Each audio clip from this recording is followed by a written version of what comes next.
I'm sure I would regret selling this truck like so many others I searched and eventually sold. I bought this last year to be my daily driver for local trips after my full-size fuel-injected 1989 Bronco broke down 6 trips in a row and I had no clue what was wrong. So I wanted to get out of the 80s and back into the 60s and 70s where it was simple and pollution-free drivetrains. In high school I had a 1963 Wagoneer with a Chevy 327, so I looked for a Wagoneer with an original Buick V8.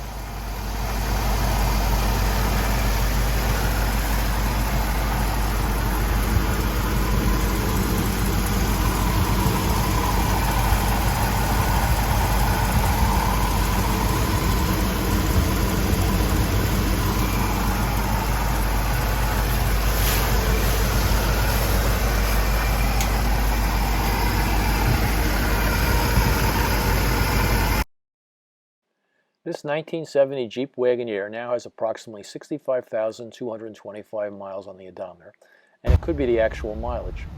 It drives and functions like a 65,000-mile truck from 1970. But due to COVID with no place to go, I've been averaging about 100 miles a week since December of 2020. The previous owner claimed it was his wife's daily driver. At that time, he replaced the gas tank, fuel pump, brake lines, and some other miscellaneous parts to make it safe and reliable. When I received the Wagoneer, I had my mechanic do a compression test, and all the cylinders were between 135 and 150. The plugs were pulled and they looked great, so I recored the radiator due to a little bit of green corrosion on the lower fins and replaced the coolant lines. I also installed electronic ignition, rebuilt the carburetor, replaced the battery, and put 4 new tires on it to ensure it would be reliable. Prior to the last owner, the car was repainted with a paint roller and marine bottom paint. The frame and floors appear to be solid and intact. Therefore, my plan was to restore the truck or wrap it with a wrap. But then I put a couple of decals on it and some redneck stickers, and it's been fun to drive and show as is. This truck is all there and can be used as is or restored without searching for missing trim or the parts that you need to put a car together. It had a custom-made plexiglass back window, so I found a solid tailgate in California with a manual glass window, and I replaced the original tailgate.